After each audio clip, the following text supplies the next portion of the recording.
two dreams. For how many Oh, you know they months? remember if you Thank you. You don't even talk I can hear this one. For how many months I did dream? I know they remember. Yesterday I had two dreams. After that heavy burden came an intercession. I can't get dream. The first dream I see like this, like cardigan. See, as I just mentioned, like cardigan. Then it had hood on it. And then it's like sleeveless as far as I can remember. It was like sleeveless. And then there was a flag on the person's, on that side. The flag had different colors, at least 7 different colors. And immediately I saw that dream. It was faceless. Faceless and sleeveless, no arm. And this was the message I received from the Lord in that vision. In fact, so beautiful, people were passing and snapping the shirt, snapping with the flag, snapping different view.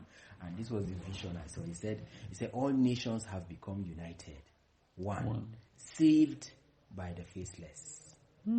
Faceless. Salvation came to all nations. And that picture of that hood face, without arm, and then no arm of flesh. That is also another symbolic of the thing. In other words, the work was done by faceless, by the faceless, and also without arm of flesh. And all nations, this flag showing different colors, starting with red and ending in white, kingdom of peace. All nations have become one. I'm telling you. Clear dream, Senator. I don't forget this dream. It was clear. I woke up, and this is the first dream. I woke up, this dream was too clear. It was too clear. And the Lord told me the work is done by the faceless. By the faceless. By the faceless. I tell you, by the faceless. No man will take glory for it. No arm of flesh and no face of man. Only God himself achieved this thing on earth. However he did it. Through all the vessels he chose, but he alone takes all the glory eternally. The work is done, Senator. The work is done. The work is done. The work is done. I tell you, by the faceless, nameless, armless. That is another thing. Armless, no arms. That is it. That is the real interpretation. No arms, armless, no arm of flesh. No arm of flesh. Faceless. I'm telling you. And immediately after this one, the next dream I saw came, and I remember 2 of them clear. You know they remember dream. Hey, go you ain't go one may remember something, bros. You know go forget them. The next one will come. There was a slim black lady. You know, feminine. A God can reveal you to you as female or male, depending on what he wants to tell you. There was a slim black lady. Once you see her, Senator, the only thing you can use to describe her is humility. That is the song. It's like humility had appearance as a human being. A slim black lady. That is the only way you could describe her. So there was a big conference organized by one man that could only be called an organizer. Organized by an organizer. This thing I'm telling you. Big conference organized by an organizer. And then in the conference it was said that only people who had presented there could come and present in this conference. But this lady had a presentation. The organizer knew her. He knew her substance. But she came to tell him that, Kai, the criteria for this conference is that she cannot, the only people that have presented here before. And he was like, no, she should bring her submission. He knows her. He knows that she has substance. She was humble. Senator, she submitted her presentation. Nobody don't present her. When I say big conference, nobody don't present. For some reason, her paper be the first one where the organizer review. Before she submitted it for presentation, she now walked out of the hall. That walking out too, she was pondering in her heart saying, God, how I have submitted my paper now, how can I even present? I've never presented in such a place before. This lady, 100% humble. If you look at her, her name was not even given to me in the dream. The only thing you can say about her, you could see 100-fold humility. She submitted that paper. Senator, a big conference, many people were invited to come and present. She stepped out while she was outside thinking of how will she even face the crowd, how will she present this thing. The organizer suddenly started running from the hall. Run, come meet her. Come. People in the hall started cheering. Come on, started telling her, you've already won. You have won the presentation. Presentation where she never present. The organizer wrong. Say, she don't already won. Say, come, you've already won. And the people in the hall were cheering, clapping everywhere. We've already found the winner. So, see the interpretation that came from the dream, Senator. God is too much. Instantly I received interpretation. They don't show me that. I think the division or the dream, when the interpretation of the dream they come.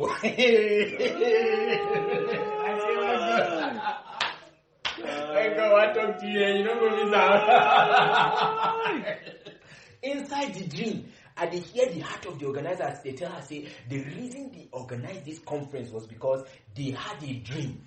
And God showed them that there is a message that they ought to receive in the now. Say, but they didn't know who has that message to present. So they had to invite people from all over the world to come and present their papers. So that while going through their presentations, when they hear the message that they are looking for, they will be able to know that this is what we are looking for. They didn't know who was going to bring the message. So they had to call endless number of people. Say, now they just went through her presentation and they just realized that this is the message they have been looking for. This is the message they dreamt about. This is the reason why they even called the conference. Even the people that came with presentation to present are now rejoicing that they have finally found the message that they have been looking for. The message that caused the reason why the whole conference was organized. They have found it. Then see another interpretation, Senator. She did not have to present the message. So the message got to them. She did not, her face was not needed to present the message for them to realize and receive the message. When they found it, they realized it. Which also correlates with the first dream, is faceless generation. A message that has already reached the people. Without the face of man coming to present it. God himself. And I see another thing again. God himself has visited them in their dreams to tell them that there is a message. And that message, when it's telling us that when that message hits them, they will recognize it. It does not need a face. It does not need a physical face. It does not need a face. It does not need a face. And then see another thing that he told me, that because of, you see, the let me just use it, the conference being organized as a way of man, they would have missed the message because they had concluded that only people that had presented would be there. You see that? So, but the person that came with the message was too ordinary to present in that conference according to man's own criteria. The ordinary person that was left out, she's too ordinary to be in that conference, turned out to be the one that came with the message. And she's the most humble person in all of that place. 100% humility. But she's the one that God used to bring the message. So the message came to all the world through the hands of 100-fold humility. 100-fold humility. Because that is the only way you could describe that. And she was not interested in her face being seen. And they say the message has won. This is the victory that we've all been waiting for. Is this message that has come by the hands of ordinary humility. The message has come. And they that are of God are recognizing it. They are recognizing it because they were cheering and they were happy that this is what they have been looking for. That this is the reason they call for the conference. This is the reason for the organization. Behold, nobody had presented. The message just surfaced and they said this is it. This is what we are looking for. What the Lord has been telling us, that people are dreaming about the message. It's real. They are dreaming it and they are locating it, and it does not need a face. The message does not need face. Get it where you are, stay with it. Because it's not a message for pulpit. Preach to you, come back tomorrow, come back next week, come back 3 months later. It's a message of stay there and become. It's a message. The message is out there. We have passed that phase now. We've entered kingdom operation now. Part of convincing, the message is already released. It's already, those 2 dreams, I could not forget it. Faceless, armless, selfless, 100% humility. Of all the attributes of Christ, that is the only thing that was made manifest in that dream. 100-fold humility. That is the key to receiving the message, because it came from the hands of 100-fold humility. That's the truth. I'm telling you, the message is here. Okay, Jesus.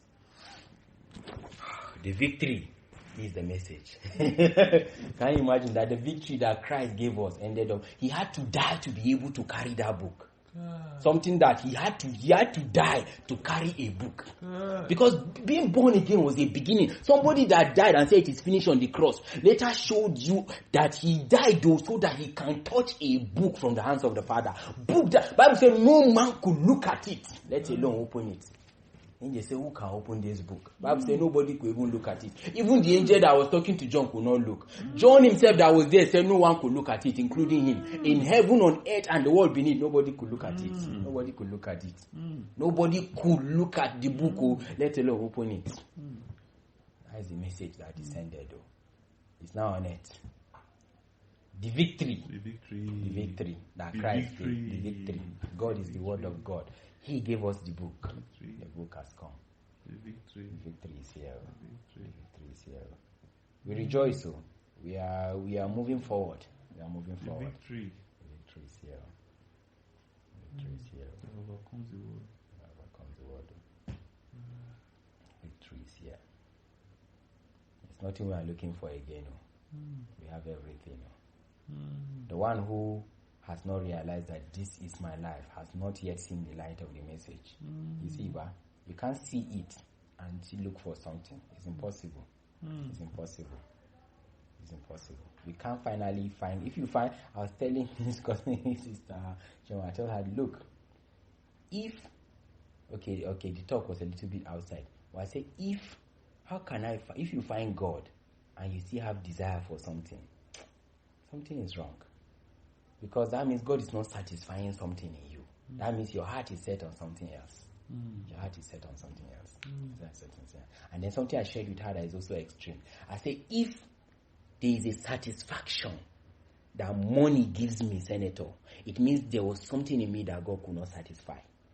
That means that my heart was low. If there's money, we are not against it, but if money comes and money is giving me a certain joy that I did not get from God, something was wrong with my desire. So I was saying God was not enough to satisfy that desire. God was not enough. No, how can the completeness of God come and men are searching for desire elsewhere? Something must be wrong. Something must be wrong. The message was too ordinary. They almost missed it. Because they were looking for themselves within the conference. They were looking for the we have known before, those we have known before. You see, that is the conference. It has to come from this person. It has to come from people that we know. That is the conference. They have people in mind. They have people in mind. This person is not the way person preaching it, then it's not the message. It can't be the message. It has to come from this people person. that we know. So you put radio.